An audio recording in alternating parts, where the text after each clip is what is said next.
뭘 발표했는 줄 아세요? 10조를 시장에서 사가지고 소각시키겠다 라고 발표를 했습니다. 근데 그 이유가 뭐냐 이 말이지. 왜 그 발표를 했느냐 이거예요. 주식담보대출을 받았기 때문입니다. 주식담보대출을 받았다라는 말은 담보를 할 적에 조금 전에 락 얘기를 했는데 일종의 커트라인을 걸어 놓습니다. 락을. 예를 들어서 자, 담보대출을 하는데 만약에 주가가 삼성전자 주가가 45,000원 미만으로 내려오면은 증권사가 무조건 팔아도 좋다라는 것에 대해 사인을 하고 주식담보대출을 받습니다. 그 가격만 그 가격 이하로 절대 안 떨어지겠죠. 이해되시죠? 바로 그 가격에 가까이 왔습니다. 그래서 제가 서울서 들은 바로는 45,800원이래요. 45,800원이 아래로 먹는 날이면요.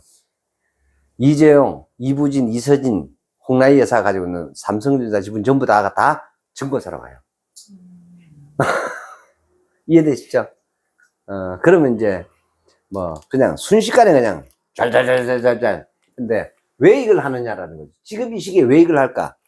신세계, 정용진이부터 시작해서 삼성가가 빨리 현금을 확보를 한 거예요. 지금 주담대출을 해가지고요. 무슨 얘기냐?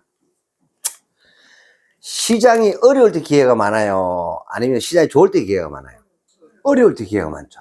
틀림없는 거잖아요. 그러니까 그 어려울 때 기회를 잡기 위해서 현금을 확보를 해놓는 겁니다.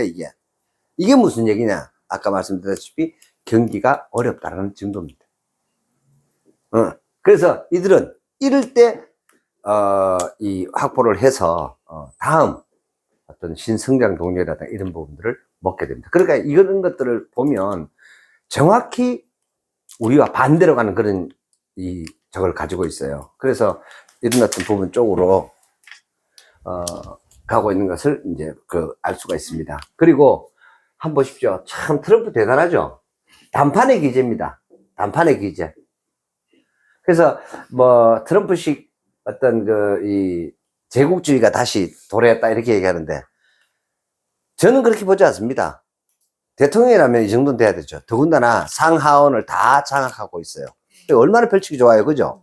자, 근데 그러다 보니까 한번 보세요. 우크라이나에 전쟁을 해가지고 350조, 350 무슨 150조인가 200조인가 뭐 지원해줘 놔놓고 무려 지금 뺏어 올라가는 건 750조야. 멋지지 않습니까? 그죠? 그래서 참 이런 어떤 부분을 보면 그러니까 이게 이런 거예요. 이렇게 정책의 일관성, 연장성을 가지고 있는 게 미국, 이게 한국과 차이점이에요.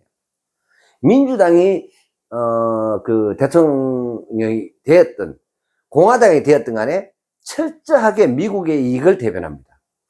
그건 민주당식의 미국의 이익을 대변하는 방법, 공화당식의 미국의 이익을 대변하는 방법. 그러니까 이렇게 차이가 나는 거예요. 뿌리는 하나예요. 근데 우리는요, 뿌리가 두 개야. 이게 문제인 거예요, 이게. 죄송합니다. 이 조선놈들은요, 5,000년을 그렇게 살아왔어요. 뿌리 자체가 두 개야. 죽기 살기로 이렇게 싸워요. 그래서 우리가 한반도에서, 탈한반도를 못하는 이유는, 근본적인 이유는요, 역사적인 그 뿌리를 들어가 보면요, 뿌리 자체가 두 개를 가지고 끊임없이 싸워요. 이거 좀 해결이 좀 났으면 좋겠어요, 진짜. 그래서 제가 대의가 없다라고 얘기를 합니다. 이 미국이라는 나라는 이 대의가 있는 거예요. 쉽게 말하면. 이런 게 대의예요. 그렇게 해가지고, 광물좀 체결돼가지고, 그러면 예를 들어서 히토리 확보하고, 그 다음에 뭐 곡물 확보하고, 다양한 어떤 그런 광물 자원을 확보하면은, 미국 경기 좋아져요? 나빠져요? 좋아지겠죠. 그죠? 근데 이런 부분이 있는 반면에, 자, 이렇게 광물들이 싸게 들어오게 되면은 당연히 공급 원가가 낮아지니까 당연히 미국 경기가 좋아지겠죠. 그런데 반대의 지금 정책을 또 쓰고 있는 게 바로 관세 전쟁을 선포하고 있는 거예요. 자, 예를 들어서 한번 생각해 보세요. 관세를 많이 때려. 그럼 소비자가 올라요? 아니면은 내려요? 소비자 가격이. 오르겠죠, 당연히. 왜? 관세가 때려서 들어오는 것을 때릴 거 아니에요. 그죠? 무슨 말인지 이해됩니까? 근데 왜 트럼프는 저걸 쓰고 있을까요? 그 말은 무슨 얘기냐면, 우리의 경제 성장률을 봤을 때 다소 조금 깎이더라도 상대에게 이렇게 겁박을 해서 내가 얻어내는 게 크다라면 해야 돼요, 말아야 돼요? 해야 되지. 그게 단판인 거예요. 그걸 하고 있는 겁니다. 밀당을 해가지고. 그러다 보니까 이런 뉴스도 났었습니다. 무려 미국이 40년을 추적한 멕시코의 마약왕을요, 멕시코에서 상납을 했어요, 미국에다가. 어제요. 40년을 추적을 했는데 미국이 못 잡았어. 근데 그놈을요, 멕시코에서 상납을 했다니까. 그래서 인도하는 사진이 나왔습니다. 그 정도입니다. 자, 미국의 국익을 봐서는 엄청난 일을 하고 있는 거예요. 그래서 그래요. 미국 전 공안이 뭐 예를 들어서 FBI부터 시작해서 5만 대, CIA부터 시작 5만 대만 놈들이 40년을 잡으려고 애를 썼는데 그걸 누가 가지고 있었다? 멕시코 정부가 가지고 있었는 거예요. 그놈을 미국에게 단죄해라. 이 무슨 죄 취할까요? 좀 봐줘. 이 비비는 거잖아요. 많이 비비는 거예요. 그러다 보니까 캐나다한테도 이렇게 딱 이런 25% 관세를 때리겠다 이렇게 하니까 캐나다에서 이제 기껏해야 하는 짓이 뭐예요? 뭐라는 줄 아세요? 아이씨, 내세울 카드가 없는 거야. 그러니까 테슬라 일론 머스크 너씨 캐나다 국적 시민권 뺏었던데, 진짜 카드 너무 좀 쪽팔리지 않나요? 마땅히 없는데. 마땅히 안타깝습니다. 제가 그런 걸 보면서. 우리가 어떤 이런, 예를 들어서 우리가 한일 협상, 그 다음에 한미 협상, 어떤 이런 부분에서도 오늘 이제 어떤 교수가 이제 그걸 이제 또, 대구대학교 이제 국제통상학과 교수가 이렇게 올렸는데, 야, 이 대학 교수가 이런 염세적인 어떤 이런 방법에 이 담판하는, 우리만 죽는 게 아니다. 미국도 어려웠을 때 이렇게 올리는 거야. 깃방매를 막.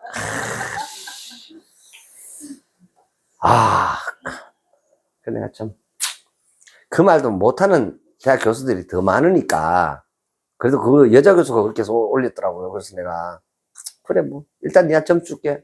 사나 새끼는 그 말도 하는 새끼 한 놈도 없으니까. 이 대한민국에 경제학자가 수천 명인데. 안타깝게도. 그래서, 뭐 꼭 죽으라는 적은 아니다. 어떻게든 간에 협상의 묘를 잘 발휘하면 좋겠다. 라고 이렇게 올렸는데, 그렇게 생각지 않습니다. 저는 대통령이라고 하면요, 저는 그렇게 딜 안 합니다.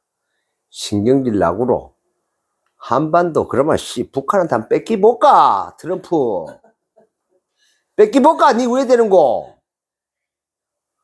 이 뭔지 아세요? 배수의 진을 치고 협상을 하는 겁니다. 이런 협상을 가진 담대함이 필요해요. 근데 이렇게 협상하려고 하면 누구의 지원을 받아야 돼요? 국민입니다.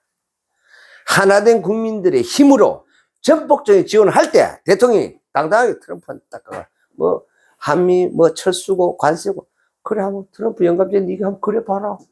신경질 나부로 그러면 미군 철수시기 좁을까? 이해되죠? 그러면 너희들이 차지할 수 있는 이 태평양에서의 엄청난 뭐가 뺏긴다? 포스트 하나 뺏기는 거예요. 지도 딱 개선 나온다니까. 이해되세요? 이런 카드를 딱 잡고 협상을 딜을 해야 되는 거예요. 제가 35년 동안 영업해가지고 평생 1등만 하는 이유가 있습니다. 제가 딜을 진짜 잘하거든요. 그걸 찾습니다. 항상 한방 원방 쓰리어금니 제가 얘기했죠. 몇 년 전에도 주먹 한 방으로 이빨 3개를 부러뜨릴 수 있는 어떤 그런 키워드, 어떻게 하면 이걸 찾을 것인가. 제가 그런 거를 늘 고민을 하는데 충분히 우리가 그런 어떤 부분들이 입지를 당당히, 근데 문제는 그것이 국론이 분열이 되고 막 4분 5일 이런 상태에서요 대통령이 그 말 할 수 있을 것 같아요? 못합니다. 그래서 이런 부분에서 정말 좀 하나 됐으면 좋겠다는 그런, 이걸 보면서 진짜 안타까운 생각이 드는 거예요. 제국주의 한번 해봐라 그래 가면서 큰 소리 빡빡 치는 거예요. 오히려 우리가 갑입니다. 저는 그렇게 관점을 가지고 있습니다. 우리가 갑입니다. 동북아에 우리의 입지와 위치가 얼마나 중요한 줄 아세요? 더군다나 지금까지의 세계사 속에서 해군력이 차지한 나라가 이 지구 전체를 지배했습니다. 그런 시절이 대항해 시대를 주름잡았던 스페인. 근데요, 그 스페인 무적함대를 누가 박살냈나요? 영국. 그래서 영국의 시대가 또 도래하는 겁니다. 지금까지 그랬었습니다. 그 앞선 누가 했죠? 바이킹. 아시죠? 지금 찌질이가 있잖아. 덴마크, 뭐 이런 사람들. 그러니까 그런 것들을 한번 생각을 해보시라는 거죠.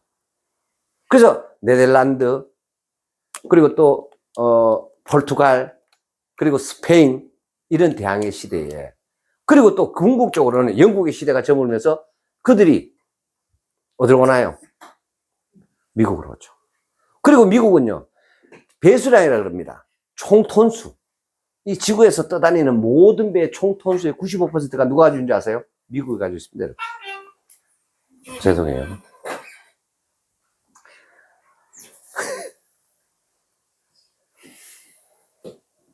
그래서, 여러분, 뭐, 크루즈선이 뭐, 어느 나라 국적, 이 국적은 있는데요. 주주는 누구다? 다 전 세계 있는 모든 크루즈선의 선주사는요, 미국이 다 가지고 있습니다. 전부 다. 뭐, MSC도 미국, 카니발도 미국, RCC도 미국, NCL도 미국, 전부 미국입니다. 아시겠어요? 근데 국적이 어디냐 이거지? 근데 국적이 예를 들어서 뭐, 스페인, 뭐, 이런 식이에요. 그렇게 하기 때문에 그것과 소유하고는 별개의 문제다라는 거죠. 그래서 우리가 그런 어떤 세계를 지배할 만한 어떤 그런 부분들을 우리가 가지고 있다라는 거죠. 특히 이제, 해양 어떤 그런 부분에서 미국이 많이 지금 그동안, 좀 등한시해 왔다라는 거죠. 그래서 그들의 위크 포인트를 우리가 안다라는 거죠. 그런 어떤 부분들. 그 다음에 또 있습니다. 핵 억제 정책을 통해 가지고요, 우리의 어떤 로켓 기술 이런 거 사실은 굉장해요. 제가 저번에 3년 됐습니다. 벌써 2025년이니까 페리지 에어로스페이스라는 기업 제가 소개한 적 있었죠. 한 주에 897만 원. 지금요, 주당 2천만 원 넘습니다. 근데 그 기업을 제가 소개해 가지고 얘기를 한 적이 있었었는데요. 이 지구상에 로켓이 갔다가 다시 돌아오는 기술을 가지고 있는 나라가 딱 두 나라밖에 없습니다. 그게 한국입니다. 그 기업이 페리지 에어로스페이스라는 기업이고요. 그걸 호버링 기술이라고 그래요. 여러분 유튜브에 일론 머스크가 쫙 싸가지고 다시 그 팔 속으로 있는 거 봤죠? 돌아와가지고 처음에는 이 팔이 아니었어요. 그 땅에 착륙하는, 그렇게 하다가 이제는 팔로 이렇게. 왜요? 훨씬 좋잖아요. 다시 바닥에 랜딩 이렇게 되면 다시 들어야 되잖아요. 또 쳐야 되잖아요. 공중에 떠가 있는 거 그럼 열주배 얼마나 좋아, 그죠? 이해되시죠? 그렇게 해서 다시 올리기 훨씬 더 재활용하기도 좋고 비용이 엄청나게 절감이 된다고 합니다. 그래서 그런 어떤 기술을 가지고 있는가 하면 또 있습니다. 지금 지구상에 핵탄두 미사일을 가지고 폭발 위험이 없는 액체 연료를 쓰는 로켓을 쓰는 나라는요, 우리 한국의 페리지 에어로스페이스라는 기업과 일론 머스크 뿐입니다. 이 지구상. 그래서 얼마든지 이런 어떤 뭐 관세라든가, 제가 대통령이라면요 그렇게 하지 않을 거예요. 오케이 해봐 씨 영감제. 나이 내고 올해도 한참 걸리니까 영감제 해봐라 씨. 니가 가만. 나는 어디 뭐 깨없냐. 시계나면 죽으면 확 붙어본다 이렇게 하는 거예요. 근데 붙긴 뭘 붙어? 붙을 일이 없지. 그래서 그런 어떤 부분들이 좀 이렇게 뿐만 아니라 일본으로는 부족하거든요. 거기다가 우리가 가지고 있는 장점들이 정말로 많단 말이죠. 그래서 뭐 반도체도 하나의 우리의 무기가 될 수가 있고, 그 다음에 아주 똑똑한 인력도 우리의 엄청난 무기가 될 수 있습니다. 아직도 그런 어떤 부분들이 충분히 존재하는데도 불구하고 자꾸 염세적으로 고민을 하고 지나칠 정도로 어떤 의뢰 입장에서 고민을 하는 이런 부분들이 참 안타까워가지고, 그래서 이번 주엔 또 이런 뉴스도 있었습니다. 현대로템이 마침내 날아갔는데요. 모로코. 정말 이 모로코 대통령 궁전을 가봤는데 어마어마했습니다. 한참 차를 타고 갔는데, 근데 진짜 못 산 나라거든요. 대서양 쪽에, 저쪽에, 무슨 해협이고? 유럽 대륙과 아프리카 대륙이 가장 가까이, 그 해협이 있습니다. 이렇게 돌아서 모로코라는 나라가 있거든요. 그리고 이게 전농자 수주를 했다고 해요. 그리고 여기 뭐, 프랑스하고 뭐, 뭐죠? 영국인가? 하여튼 뭐 그런 나라들하고 붙었는데 우리가 이겼다. 그래서 이 수주를 했다라는 거. 근데 이것만 컨소시엄으로 원팀을 구성해서 했는데 이런 것들이 있어야 돼요. 지금 아까 제가 앞서서 말씀을 드렸죠. 그러니까 국내 건설 경기가 살아나기 위해서 절대 조건이 하나 있습니다. 그 바로 뭐냐? 이번에 이런 우크라이나의 이런 어떤 이 재건 사업, 우크라이나 재건 산업입니다. 재건 사업에. 분명히 트럼프는 여러분 아마 한두 달 뒤에 뉴스에 분명히 나올 거예요. 제발 100% 맞습니다, 이거. 트럼프가 지금 겁박을 하는 이유는요, 우리의 건설 기술입니다. 이거 싸게 쳐먹으려고, 지가 딜링 하려고 하는 거예요. 무슨 얘기냐? 이런 얘기입니다. 저는 이런 사업을 많이 해봤기 때문에, 자, 정작 기술은 우리 현대건설이 세계 최고예요. 현대건설이 세계 최고입니다. 이번에 현대엔진을 무너뜨리긴 했지만, 저거 이제, 저렇게 된 이유가 뭔지 아세요? 도급 계약 단가가 너무 낮았던 거예요. 저거 실질적으로 시공했던 회사는 도급사입니다. 이해되시죠? 그러니까, 비묻고 원래 계약했던 금액에서 경쟁회가 또 붙었을 거 아니에요. 거기다가 비묻고 제가 뭐라고 그랬습니까? 2021년 이후에 입주하는 모든 아파트들은 무슨 콘크리트 썼다 했어요? 물 콘크리트 썼다. 제가 강의 수도 없이 말씀을 드렸어요. 그러니까 광주 화정동에 HD 현대산업기업에서 짓다가 내려앉았죠. 그 다음에 서울의 GS 건설에서 그 아파트 그 지하철장에 내려앉았죠. 내려앉은 게 한두 개가. 이번에는요, 다리가 들이 내려앉아버려. 여러분 보셨어요? 그 유튜브? 기가 막히죠? 그냥 막, 무슨 조기조를 흘러내죠. 그거 왜 그런 줄 아세요? 철근 빼먹고요. 또요? 물 콘크리트를 썼기 때문입니다. 간단합니다. 뭐, 안전검증, 전부 거짓말입니다. 저는 그런 거 보면요, 참 열받아요. 제대로 된 진실을 밝혀야만 합니다. 철근 빼먹었습니다. 그 다음에 경도가 약한 물 콘크리트를 거기다 넣었다 이 말입니다. 싼 거. 그게 진실입니다. 뭐 개소리 하고 있어. 안전 책임자가 또 그 거짓말입니다. 전부 다. 근본적으로 단가에서부터. 그래서 해외 건설 어떤 이런 부분에서는 우리가 이 우크라이나 재건 사업에 절대적인 경쟁력을 가지고 있는 미국 최고의 우방입니다. 야, 영감제인 니는 750원 안 받아 묻나? 너 만약에 우리한테 그렇게 하면 우크라이나 재건 산업에서 우리 협조 안 해줘? 25% 관세 때려볼래? 어떻게 되는가? 해볼까 한번? 잃을 게 없어요, 우리는. 제가 이게 잘 쓰는 수법이거든요. 쪼매나잖아요. 큰 놈하고 싸우면 어떻게 하면 이기면 돼요? 백방 맞아도 한 대만 때리면 이긴 거야, 씨. 이런 마음으로 싸워보면 어떻게 내가 질 수가 있나요? 그렇게 하기 때문에 우리는 그런 깡짜가 좀 필요하다는 거죠. 그래서 이거 굉장히 큰 사업입니다.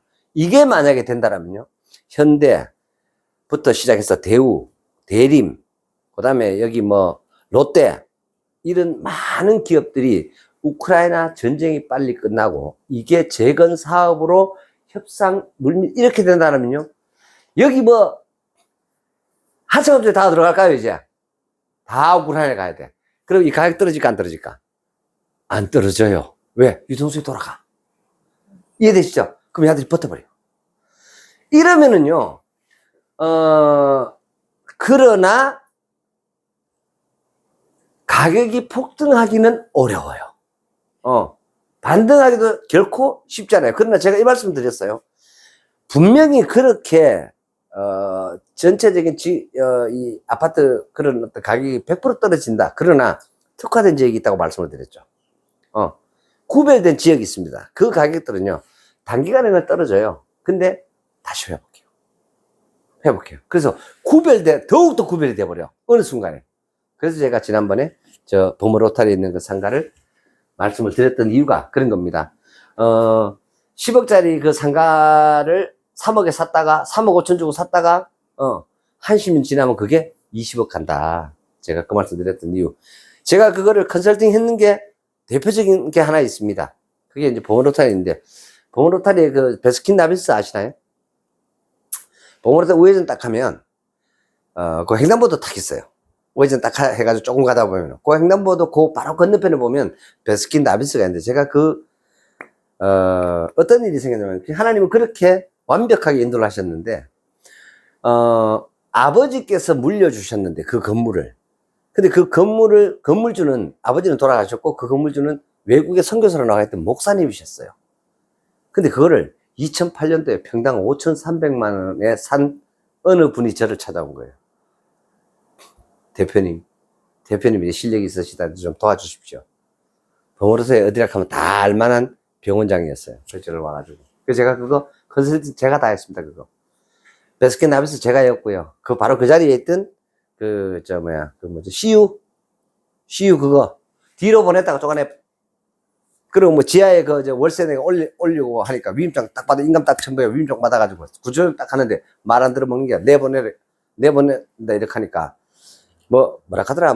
거기서 이제 오히려 이제 건물주에 대해서 이제 협박을 하더라고요.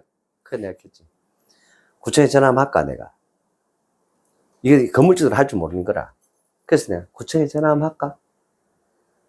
올릴까? 아니면 나갈래? 우할래? 노래방의 특성인데 제가 누구보다 잘 알잖아요.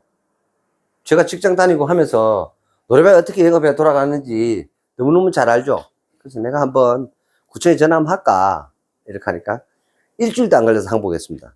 그렇게 하고 그 위에 이제 하나 투어 있고 그 위에 뭐 필라테스인가? 뭐 그렇게 해가지고 그때 구조조정 해가지고 그러니까 얼마나 쏘가버렸냐면 평당 한 2,500 정도 주면 되는 거를 5,300을 줬더라고요.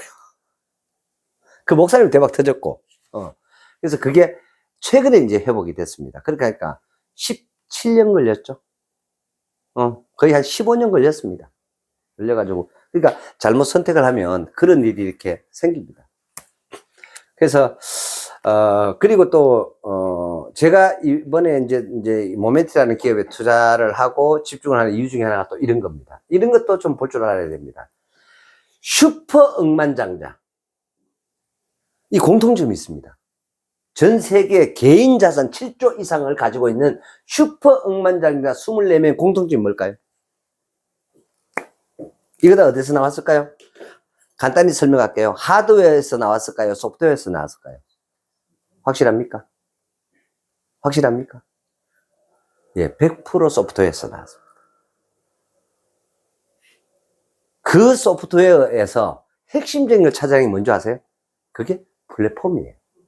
유튜브, 메타, 아마존, 이커머스 다 플랫폼이죠. 거기서 다 나왔어요. 전부 다. 그리고 이러한 소프트웨어를 공급하는 마이크로소프트. 이해되시죠? 공통점이야, 전부 다. 그래서 결국 AI라 하는 게 여러분 보여요, 안 보여요? 안 보이는 소프트웨어잖아요. 그러다 보니까 이 AI 시대가 되니까 그거를 할 수 있는 하드웨어, 그 칩, 반도체, 조합체죠, 그죠? 고대 역광폭 메모리 해서 HBM이라는 게 최근에 그게 대두가 된 겁니다. 그래서, 슈퍼 억만장자 24명 이렇게 해봤더니 우리나라에는 7조 이상 있는 놈 있다, 없다? 있습니까, 없습니까, 우리나라에? 예, 한 놈도 없습니다. 그래서 제가,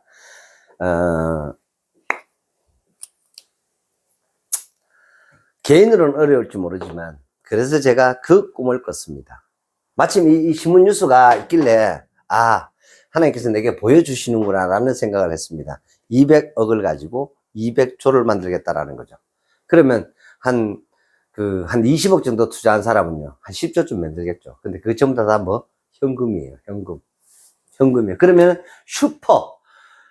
여기다 하나 더 붙일게요. 슈퍼 억만장자는 또 누굴까요? 대표적인 주자가 조지 소로스, 워런 버핏 이런 사람들. 그럼 다 뭐? 금융 전문가입니다. 사실은요, 이 플랫폼은 보이지 않는 게 맞잖아, 그죠? 근데 그보다 더 중요해요. 돈 가지고 돈 버는 사람들이에요. 그게 슈퍼 억만장자 아닌가요? 공장이 있어, 뭐가 있어? 안 그래요? 그렇잖아요. 사무실 개봤자 다른 어떤 플랫폼 기업 그래도 사무실이 꽤나 있어요. 근데 금융회사 가보세요. 몇 조를 굴린다는 거 있잖아요. 벤처캐피탈 한번 가보시라고요. 사무실 얼마나 큰가? 조그만해요. 인원도 몇 명 없어. 근데 몇 개 기업을 거느리고 있는 거야. 코스트 자체가 비교가 안 되게 싸다라는 거죠. 그래서 저는 여기에 나올 거로 저는, 왜?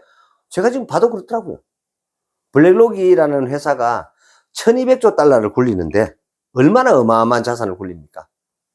그래서 제가 한 20년 이상 기도해 왔습니다. 하나님 아버지, 내게도 하나 주십시오. 블랙록을 능가할 수 있는 전 세계 모든 사람들이 내 돈을 안 쓸래 안 쓸 수가 없는 그런 금융회사를 하나 주십시오. 라고 기도해 왔습니다.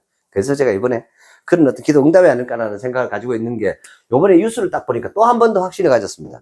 결국에는 인비지블 컴퍼니, 보이지 않는 회사, 인비지블 머니, 보이지 않는 돈, 그런 돈을 가진 놈들이 결국에는 슈퍼 억만장자들이라는 얘기입니다.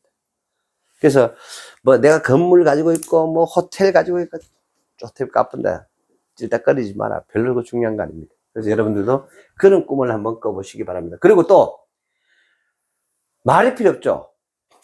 이 돈이 변환의 속도가 크면 클수록 제가 이제 아까 그 말씀 드리려고 하다가 잠깐 그랬는데, 자, 세금의 속도와 그 다음에 내 자산 증가의 속도,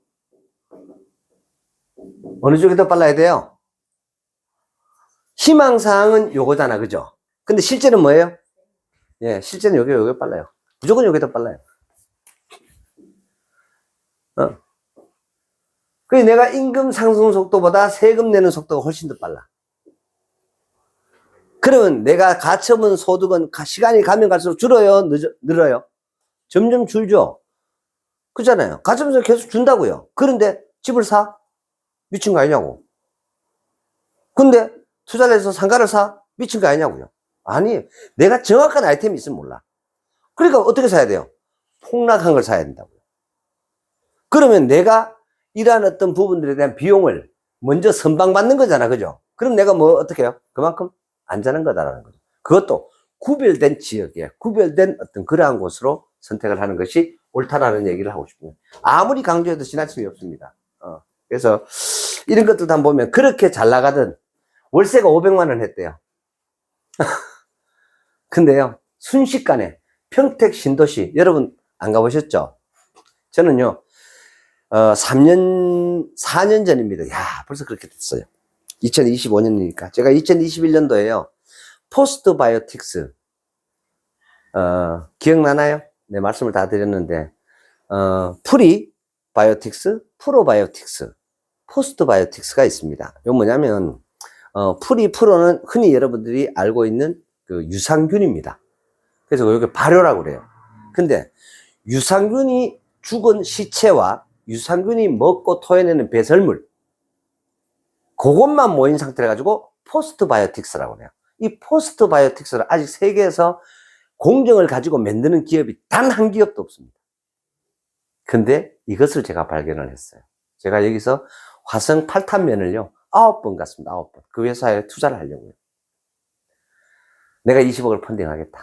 이렇게 해서 제가, 기억나죠? 네, 그 얘기 계속 했으니까. 근데 결국 거기를 가는 그 도중에 바로 평택을 지나갑니다. 얼마나 어마어마했느냐. 이야, 진짜 엄청났습니다. 근데 지금 이거 어떻게 됐나요? 수도됐다니까, 이게.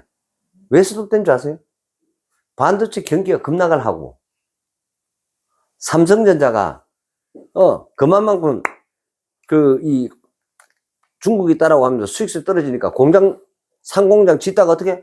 스톱 이래 돼버립니다. 야, 1660으로 해! 맞잖아요. 가동할 일거리가 없는데 상공장 지가 뭐 하려고? 이해되시죠? 그럼 자, 용인 신동시도 언제 될지 안다 모른다? 예, 이런 얘기가 나오는 겁니다.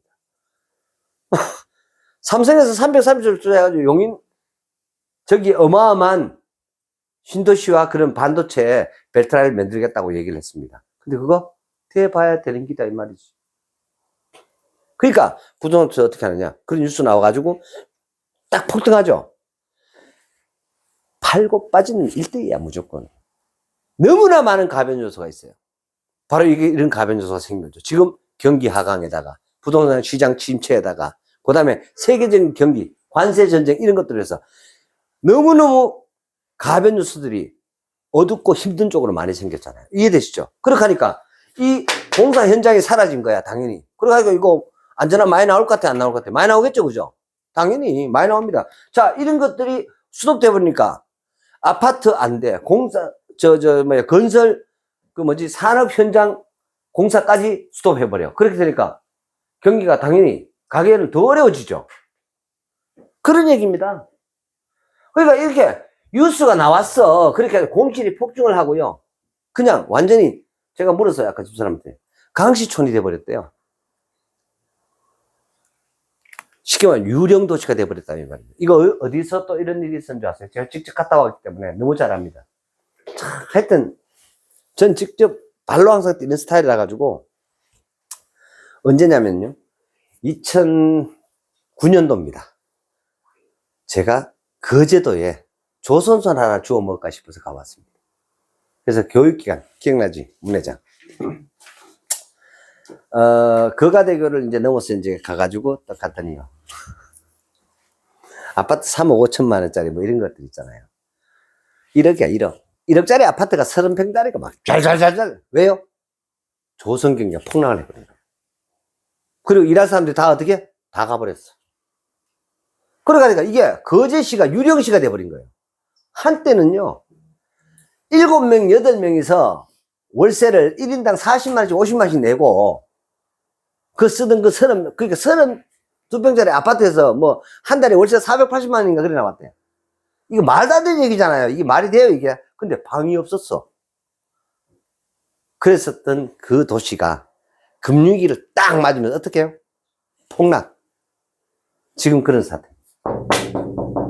그래서 이런 어떤 부분들 전체적으로 돌아가는 그런 부분들을 우리가 볼 필요성이 있습니다. 그래서 롯데건설이 어떤 유동성 위기로 인해 가지고요 구조조정을 하고 있고요. 지금 뭐 롯데 케미칼부터해서 좀 줄줄이 메가 그들이 가지고 있는 비유동성 자산들, 그들이 가지고 있는 그러니까 채산성이 떨어지는 그런 기업들, 그런 자산들에 대해서 매각.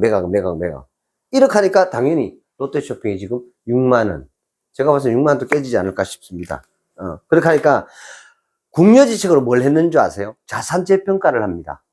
자산 재평가라는 게 뭔지 아세요? 자, 공시지가 현실화를 인해 가지고 내가 살던 집을 은행에서 대출 많이 안 해줄라 해. 근데 내가 10년 전에 감정가로 대출을 가지고 내가 갑자기 돈 쓸 일이 생겼어. 그러다 보니까 추가 대출을 받으려면 어떻게 해야 돼요? 감정평가를 새로 하는 거야. 그래가지고 그때 뭐 10년 전에 대출 받을 때 5억이었어. 근데 공시지가 현실화 해가지고 지금 시가 저걸 해서 감정평가를 받으면 이게 10억이 되는 거야. 이해되시죠? 그럼 내가 대출 받을 여력이 더 생겨야 안 생겨요?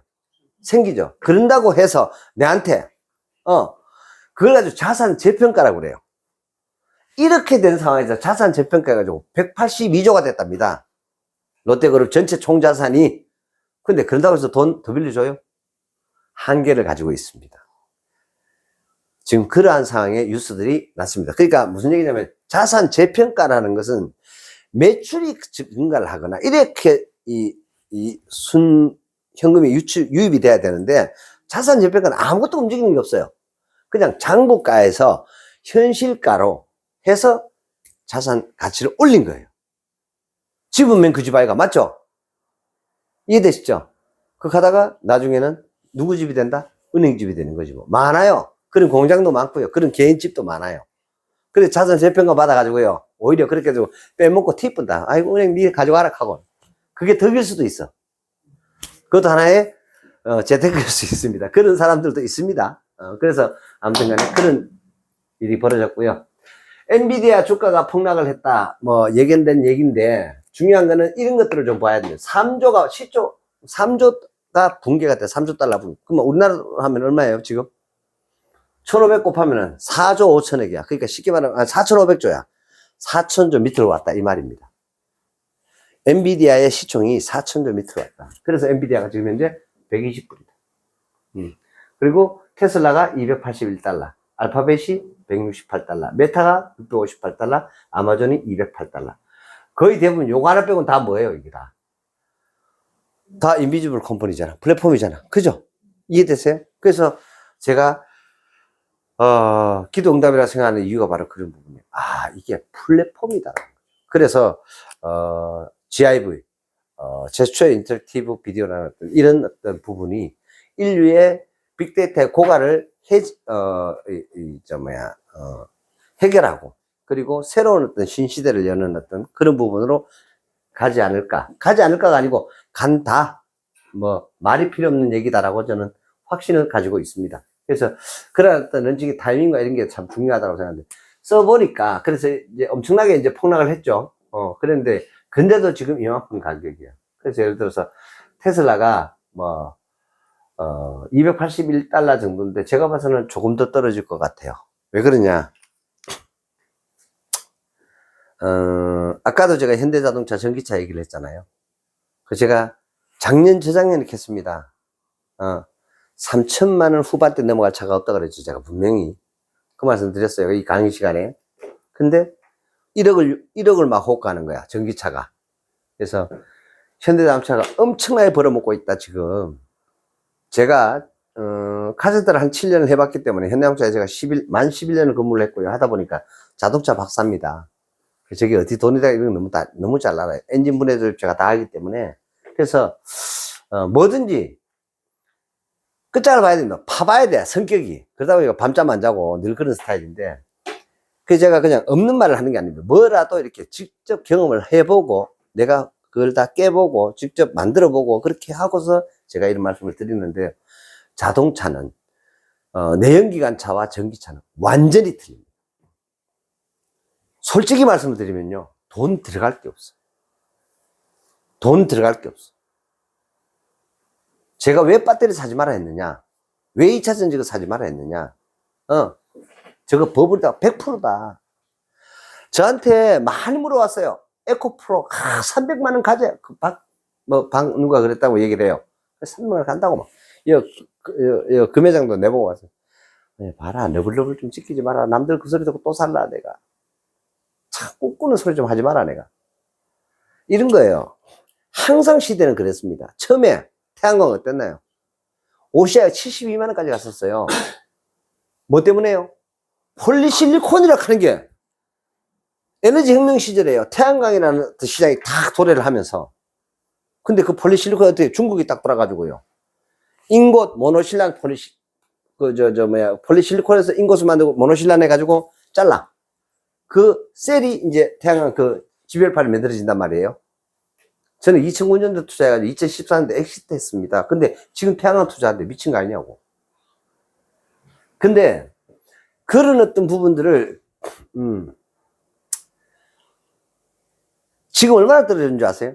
그 셀 가격이 25분의 1로 떨어져 버렸어요. 왜요? 공급 과잉이야. 중국에서 저임금비로 엄청나게 생산해 버린 거예요. 전기차 가격은요 무조건 떨어져요. 안 떨어질 수가 없어. 저게 왠 줄 아세요? 지금 이 광물협정이 히트르히트르 하죠. 지금 중국이 잡고 있으니까 그나마 이 가격이 하죠. 이거 만약에 광물협정 돼가지고요 미국이 우크라이나에서 엄청난 양의 어떤 그런 히토리들을 생산해가지고 이게 자기네들의 어떤 그 경제 활력을 불러기 시작하면요. 테슬라 가격이요. 여러분 지금 테슬라에 3천만원, 4천만원 이래 판매하고 있어요. 이거 반토막 납니다. 그래도 마진은 더 커. 왜요? 자, 2천만원 같으면 안 사겠어요? 테슬라. 그죠? 박리담회라는 말 아시죠? 많이 팔아가지고 남기는 거예요. 고가로 파는 이 정책은요, 내려앉게 돼 있어요. 그게 시장 원리입니다. 왜 안 그래도 가처분 소득 적은데, 그 자동차 운영 비용 적게 드는 거 사고 싶을 거 아니에요? 맞죠? 사람 심리 당연한 거예요. 근데 비싸 보세요. 그래서 바로 그런 얘기를 하자는 거. 그래서, 전기차의 어떤 그 2차 전지 배터리 가격은요, 그렇게, 그러니까 고마진 시절을 갚았다니까, 이제. 어떻게 해야 되느냐? 전기차가 엄청나게 많이 이제 판매가 되면서, 가격이 떨어져야 많이 판매될 거 아니에요? 이해되시죠? 그렇게 많이 판매되면서, 많이 팔려서, 전체 총 매출에, 예를 들어서 이런 거죠. 100대 팔릴 때 30% 남아봤자, 10,000대 팔 때 5% 남는 게 더 많이 남아. 그런 얘기예요. 30% 맞으면 그건 무슨 의미가 있어? 10,000대 팔아가지고 5% 남기는 게 100번 더 많지. 전체적으로. 이해되시죠? 그리고 또 있습니다. 그걸로 인한 이 고용 창출부터 자금의 어떤 시장에 스며들어가는 그런 어떤 그 효과가 훨씬 더 그게 더 크죠? 이해되세요? 맞죠? 그렇게 하기 때문에 당연히 전기차 가격은 무조건 떨어질 수밖에 없고요. 거기에 이제 이런 게 있습니다. 그래서 이제 ESS에 신경을 쓰고, 그 다음에 지금 테슬라가 주장하는 게 뭡니까? 로보택시뿐만 아니라 무인, 예, 자율주행차예요. 그게 무슨 얘기냐? 이 소프트웨어잖아요. 아니, 입장곡 하나 놓고, 자, 전기차, 남들 다 타고 다니는데, 나도 전기차 하나 떡 샀더니, 저 자식은, 고스톱 쳐가면서 서울 간다, 아이가. 둘이, 네 명이서 타고. 열받아, 안 받아? 그죠? 왜요? 완전 자율주행이라서. 마차 하나 놓고, 목적지 딱 마차 하나 놓고, 네 명이 앉아가지고, 가끔씩 보면서, 고스톱 치다 보니까 서울 다 온 거야. 여러분, 서울 넘어가겠다, 그죠? 출장. 맞죠? 이렇게 된다. 이런 시대가 되어버린다. 그리고 또 있습니다. 전고체 배터리. 제가 말씀드렸죠. 폭발 위험 없는 거. 이제, 이게 곧, 이제, 이 시장이 완전히 보편화됩니다. 제가 봐서는요, 전고체 시장이 아마 한 2027년쯤 되면 아주 보편화될 거예요. 그래서 뭐, 자동차가 폭발했다. 이런 거는요, 요즘 만든 거. 이런 거나 폭발 위험이 있어요. 그렇게 하기 때문에 가격의 폭락의 정도는요, 일반 내연기관차 그동안 썼던 그런 폭락의 속도보다 훨씬 더 빠를 겁니다. 한번 두고 보십시오. 전기차가 훨씬 더 빠른 속도로 하강을 할 거예요. 그러니까 예를 들어서 먼저 산 놈은 6천만 원 샀는데, 나중에 예를 들어서 이 광물 협정을 이래가지고 테슬라가 2천만 원 되면 6,900 샀는데 2천만 원이면 열 진짜 받죠. 한 4년밖에 차이 안 나는데. 그러면 안 그래도 가격도 새 차 가격이 그런 거야. 그럼 이 중고차는 얼마 할까요? 4년 벌써 딱 붙는데. 새 차가 2천만 원이야. 그럼 이 중고차 4년 탄 거 이거 얼마 하겠나요? 500만 원. 500만 원 합니다. 왜? 새 차가 2천만 원 하니까. 근데 이거 얼마로 샀다고요? 6,900만 원. 여러분 진짜 확 돌아버립니다. 그래서 그런 어떤 시장들이 도래를 할 거기 때문에 그런 것들을 한번 생각을 해서 그런 것들을 선택을 할 필요성이 있습니다. 그래서 그런 어떤 부분들을 그러다 보니까 이미 그런 어떤 부분들에 조금 아는 그런 기업들이나 그런 개인들 같은 경우에는 자기 소유를 하지 않고 오히려 그냥 돈으로 그 허하호 차들이 진짜 많죠. 내가 이제 자동차를 한 대 가지고 있음에 따라서 의료보험료 국민요금 올라가니까. 그러다 보니 그런 것도 그렇게. 그래서 자기 자산에 대한 어떻게 보면은 공유 경제라고 볼 수 있어요. 이해되시죠? 굳이 꼭 내 앞을 할 필요성이 없어요. 내가 쓰면 되는 거잖아. 그죠?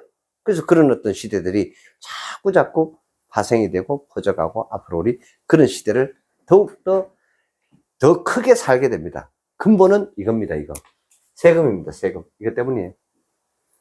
가면 갈수록 국민소득이 3만 5천 불, 4만 불, 4만 5천 불, 5만 불 가면 갈수록 세금의 포지션은 점점 더 커질 것이다. 그러나 여러분들의 자산의 증가, 소득의 증가되면요, 그만큼 따라가기는 결코 쉽지 않을 것이다. 그래서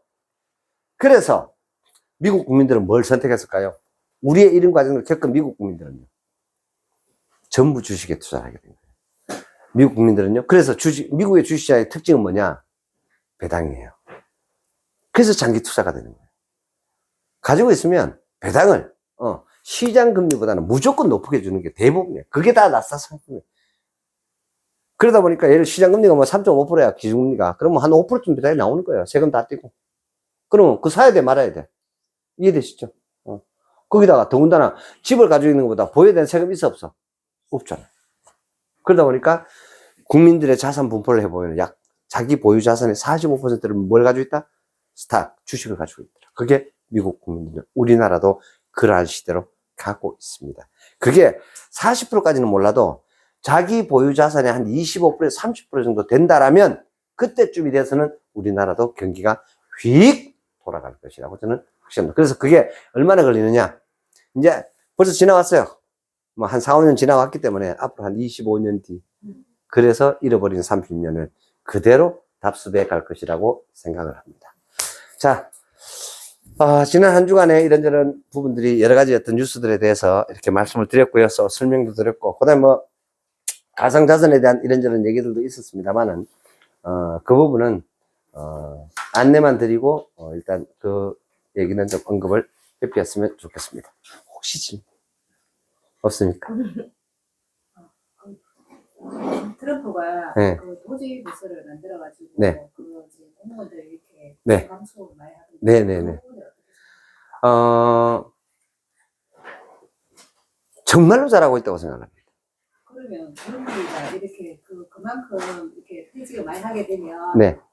그 경기가 나빠지지 않아요? 근데 이제 미국의 어떤 메커니즘 시스템에 대해서 이제 잘 모르시는데, 그래서 미국은 해고가 얼마든지 할 수 있는 제도가 되어 있습니다. 일방적 해고가 가능합니다. 근데 해고되면 그 사람 바로 그냥 밥줄이 끊어지냐? 그렇지 않습니다. 거기에 대한 우리는 이제 고용보험제도, 이래서 기본 급여에 얼마까지 나가는, 해고가 당했을 때 정부에서 그 기금으로 보조하는 게 있고요. 그리고 또 있습니다. 이런 사람들이 그러니까 어떻게 보면 비용의 폭을 줄인다라는 거예요. 일론 머스크가 그런 개념입니다. 그렇게 하기 때문에 지금 하지 않으면은 그 머스크의 어떤 이 도지를 통한 그 정부 그 효율 그 위원회라는 것을 통해서 하는 정책들을 보면은 정말로 결국에는 저 머스크가 후대에 대한 플래닝 같아요. 지금 이렇게 하는, 지금 하지 않으면 못한다라는. 그리고 또 뭐냐면은 이 부분은요, 너무 조인이 잘 된 것 같아요. 지금 트럼프하고.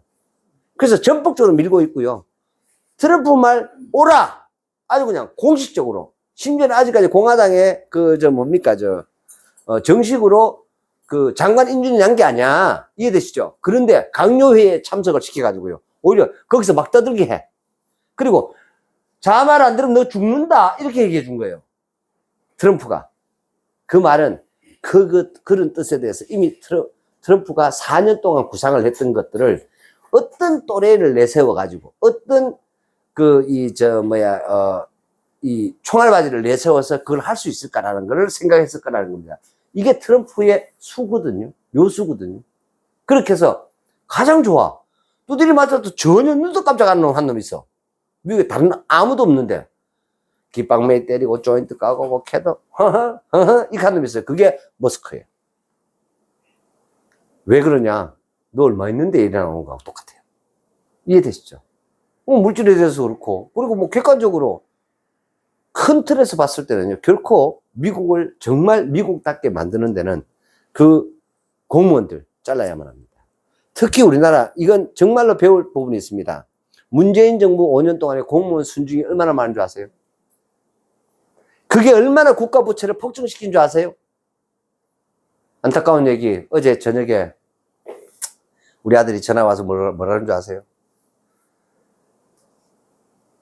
군이든 기업이든 간에요, 어느 조직에서 예를 들어서 팀 회식을 가잖아요. 그러면 고 업무과에서 또는 뭐 고 작전과에서 쓸 수 있는 매달 쓸 수 있는 공용 비용이 있습니다.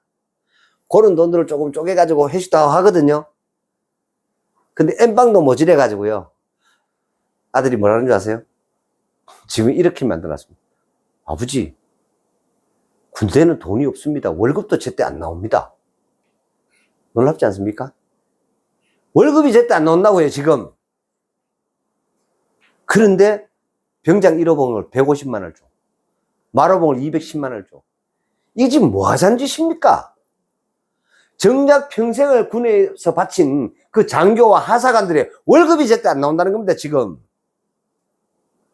그걸 다 줄여놨다는 거예요. 이게 진실이에요. 근데 금방 그거 천지를 모르는 일병 75만 원인가? 2등병 75만 원, 1병이 90만 원이 그렇고. 말도 안 되는 소리, 정말. 정말 말도 안 되는 소리거든요. 아니, 누가 나라를 위해서 총대 매겠습니까? 소위 급여가 얼마인 줄 아세요? 209만 원입니다. 소위 급여가 209만 원. 정확히 4년제 대학 나와가지고요, 국가에 충성하겠다고 학사장교나 또는 ROTC나 이렇게 해가지고 소위 인간을 딱 했는데, 온갖 꼴통들 천지를 모르는 고질찔이들 저지려가지고 병들 오잖아요. 그 통제하는 게 소대장 아닙니까? 그게 소위거든. 그렇게 몇 개 나눠놓고 월급은 병장보다 적게 줘. 입장만 하고 니랑 일하고 싶겠나? 안 그렇습니까?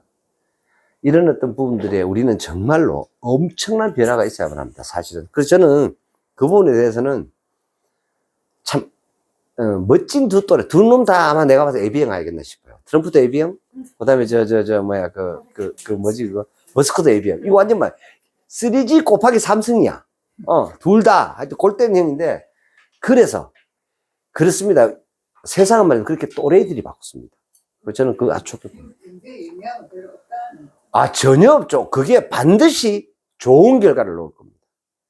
당장은 말입니다. 왜 그러냐면 제도적으로 일단 뭐 보완을 해주고요. 그들이 실업 상태가 되는 게 아닙니다. 실업급여 다 나갑니다. 해고가 되면. 이해되시죠? 가계에 인컴이 큰 차이가 안 나요. 시스템적으로. 우리하고 틀려요. 우리가 해고 딱 돼버리면요. 이러잖아요. 나가는 게 없다. 그죠? 그리고 우리 이제 고용보험 들어있는 정규직이 회사야. 그래야 또 1년 이상 근무를 해야. 그래야 노동청 가가지고 고용보험 신청해야만 뭐 내가 받았던 그 통상임금의 60%가 받죠. 맞죠? 그런 게 나라가 아니에요. 미국은. 이해되시죠? 그렇게 하기 때문에 그런 어떤 부분들에 대해서 별 큰 충격이 없다. 만약에 우리나라 같은 그런 제도 됐으면은요. 대문하고 난리 나겠죠. 근데 보세요. 너희가 일주일 동안에 했는 것에 대해서 이메일로 보고하라. 전 공무원에게 쫙 날린 거예요. 머스크가 날렸는데 관계 부처에서 뭐라 그런 줄 아세요? 야, 그거 메일 보지 마라. 그런 뜻은요, 무슨 뜻이냐. 자기네들도 동의하는 분야가 있다라는 거예요. 그래서 과지출, 관항비 하는 부분들은 누군가가 하는 게 옳다라. 그러니까 이게 그런 어떤 부분들을 이미 한번 생각해 보세요. 대선 전에 이미 공시를 했어요. 그래야 안 그래요? 대선 전에 자르겠다 했다고요. 근데 그 사람 뽑았잖아요. 트럼프 뽑았잖아요. 이해되시죠? 그 말은 이렇게 잘라도 용인한다는 얘기가 더 크다 이런 뜻입니다. 거기다가 압도적으로 트럼프가 이겼죠. 그죠? 이해되세요? 그래서 오히려 기대감이 훨씬 더 큰 시작을 지금 가고 있는 상황입니다. 다른 질문 없으면 자 마치도록 하겠습니다. 수고하셨습니다.